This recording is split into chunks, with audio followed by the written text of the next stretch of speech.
Hello again, and welcome back to another webcast from tggeeks.com, where Ben and Keith, the two gay geeks, talk about all aspects of geekdom and nerdery, sci-fi, comics, film, horror, genre, and you name it, we talk about it. I'm Keith Lane, your producer and sound engineer, and now we're off to Ben for some news.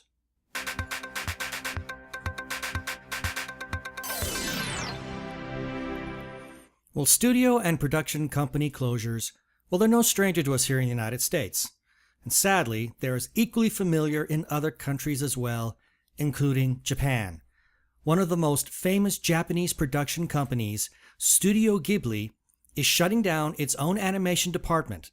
Movies like My Neighbor Totoro and Spirited Away were enormously successful in their day.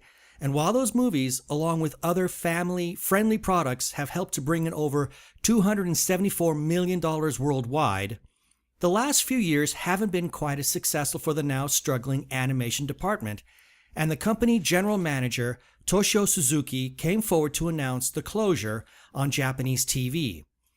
The co-founder, Hayao Miyazaki, retired from the company last year. And now that Suzuki is moving into the general manager position, the company will change its focus and concentrate on managing the trademarks and copyrights to existing product. Well, this is believed to be a marketing move to focus on spin-offs and toys, but the studio will keep a freelance option available in the event that future products come along which appear feasible to the company. Now, the final animated film to come from the company is When Marnie Was There, based on a novel by Joan G. Robinson. It has already seen a release in Japan on July 19th, but is yet to see a release date here in the US. Now, since this story first broke, there has been some retraction on the part of Suzuki, stating that there is only some reorganizing going on with the company. Could this be a case of company damage control in an effort to ease the minds of investors? Or is this simply the media jumping on a story before gathering all of the facts? Only time will tell. In the world of TV news, yet even more exciting casting has been announced from the exciting world of Marvel's Agents of S.H.I.E.L.D. A huge spoiler has been announced in the addition of Kyle MacLachlan, who has been added and will play a major role in the upcoming season. According to showrunner Marissa Tanharon, MacLachlan, who is no stranger to the world of science fiction, has been tapped to play a mysterious character simply known as the Doctor, and will presumably shed light on a very big mystery.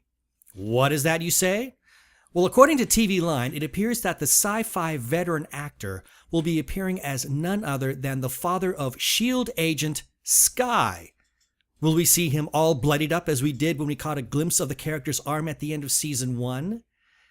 As of this recording, we are only a little over a month away from possibly finding out, as Marvel's Agents of S.H.I.E.L.D. returns September 23rd on ABC. In more casting news, Fox's Sleepy Hollow has tracked down Abby and Jenny's mom. And she looks a lot like Madeline Hightower from The Mentalist. Well, that's because the actress Ingenue Ellis has been cast to play the mother of Abby and Jenny, who has also had some supernatural inclinations of her own, resulting in people regarding her, at best, a liar, at worst, insane. Through her, we find out more why Abby is a witness, as well as the torture that Jenny was forced to endure. Sleepy Hollow returns in its second season on Fox, September 22nd. Still riding the high from their successful Kickstarter fundraising effort, the show Veronica Mars is taking this whole reunion thing to the next level with an 8-webisode series.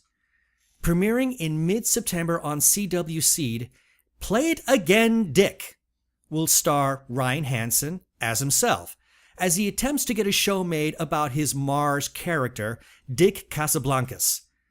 Filming on the 8-episode series has already wrapped, and thanks to BuzzFeed, we now know which of our favorite marshmallows we'll be seeing again very soon. Slated to appear both as themselves and as their Mars characters are Kristen Bell as Veronica, Jason Doring as Logan, Enrico Colantoni as Keith, Percy Daggs III as Wallace, Darren Norris as Cliff, Francis Capra as Weevil, Kyle Gallner as Beaver, and Christopher B. Duncan as Clarence. Chris Lowell as Piz and Ken Marino, Vinny, will only be appearing as themselves, while Amanda Norrit and Lisa Thornhill will only be playing their Mars characters, respectively Madison and Celeste. Additionally, Ryan Devlin, who appeared in Mars' third season as rapist Mercer Hayes, will replace Teddy Dunn as Duncan. Next, we have Star Trek Prelude to Axanar. This is a web feature that is the story of Garth of Izar and the Battle of Axanar, one of the pivotal events in the Federation.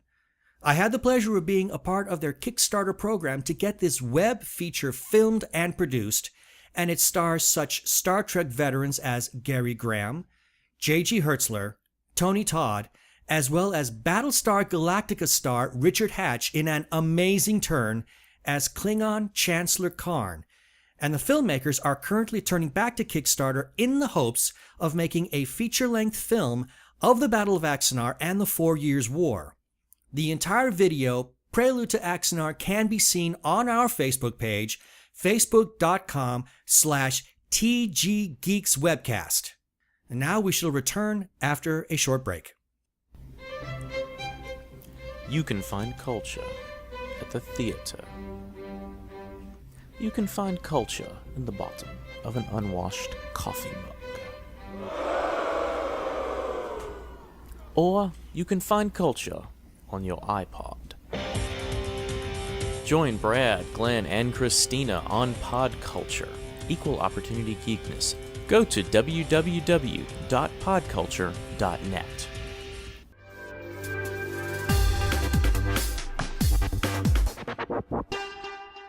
Okay, now we're back to Ben for some more news.